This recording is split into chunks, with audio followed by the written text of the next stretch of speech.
దత్తు ఎట్రా దత్తు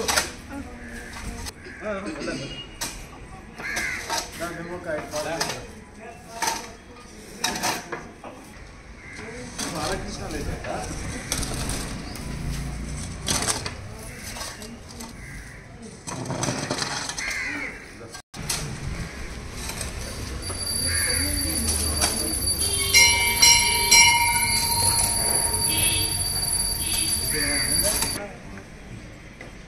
ఈరోజు శ్రీ శివ ఆంజనేయ స్వామి దేవాలయంలో సాక్షి గణపతి విగ్రహ ప్రతిష్టాపనకి మన ఆలయ కమిటీ సభ్యులందరి ప్రోత్సాహంతో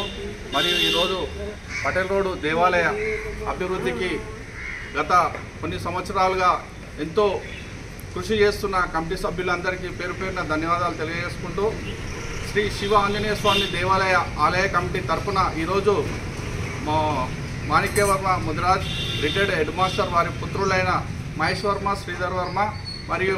యాదమ్మ గారు అలాగే విజయలక్ష్మి భాగ్యరేఖ గారు వారి దంపతులు ఈరోజు హోమం నిర్వహించి ఇక్కడ సాక్షి గణపతి ఆలయ నిర్మాణానికి ముందుకు వచ్చి ఆలయ అభివృద్ధికి సహకరించడానికి ముందుకు వచ్చినాము. అలాగే గత 2 సంవత్సరాల నుంచి కూడా నిత్యాన్నదానాలు మరియు సీతారాముల కళ్యాణము నవరాత్రులు కూడా ఇక్కడ జరుపుకోవడం జరుగుతుంది. ఈ ఆలయ అధ్యక్షులు మన టైలర్ రమేష్ అన్న గారు, ధనరాజు, రంజిత్, విజయ్, మన్య విజయ్ మరియు అశోక్ అన్న గారు,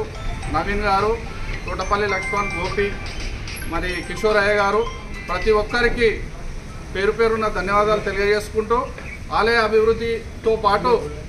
మన ఏరియా అభివృద్ధి కూడా చేసుకుంటూ ఆధ్యాత్మిక చింతనతోటి భక్తి పారవశ్యంతో ప్రతి ఒక్కరూ ఆ దేవదేవుడైన ఆ పరమేశ్వరుడి ఆశీస్సులు అందరికీ ఉండాలంటూ ఈ యొక్క ఆలయ సాక్షి గణపతి ఆ శ్రీశైల సాక్షి గణపతిని సాక్షిగా చేసుకుంటూ ఆయన ఆశీస్సులు అందరికీ ఉండి ఈ షాద్నగర్ నియోజకవర్గ ప్రజలందరూ సుఖ సంతోషాలతోటి ఉండాలని ఈరోజు యజ్ఞ హోమం జరుపుతూ ఇక్కడ సుఖ సంతోషాలతో ప్రజలు వర్ధిల్లాలని అలాగే ఆలయ అభివృద్ధికి సహకరిస్తున్న శ్రీ శివ ఆంజనేయ స్వామి దేవాలయ కమిటీ సభ్యులకు నేను ఆ దేవాలయ కమిటీలో ప్రచార కార్యదర్శిగా ఉన్నాను. అలాగే ఈరోజు నేను చెప్పంగానే మా అన్నయ్య కూడా మనము ఇక్కడనే పుట్టి పెరిగినాం కాబట్టి ఆలయ అభివృద్ధికి కూడా ఖచ్చితంగా సహకరించాలని అన్నగారు మా అన్న మహేష్ వర్మ గారు కూడా ముందుకు వచ్చి ఆలయ అభివృద్ధికి సహకరిస్తున్నందుకు ప్రత్యేకంగా ఆలయ కమిటీకి మరియు పిలవంగానే విచ్చేసి తన వంతు సహాయ సహకారాలు అందిస్తున్న మన కౌన్సిలరు పిలవంగానే పలికే నాయకులైన మన జీటీ శ్రీనివాస్ అన్న గారికి కూడా పేరు పేరున ధన్యవాదాలు చేసుకుంటూ అన్న మీ సేవలు అందరికీ దేవాలయ అభివృద్ధికి మీ వంతు సహకారాలు కూడా ఇవ్వాలని కోరుకుంటున్నాము.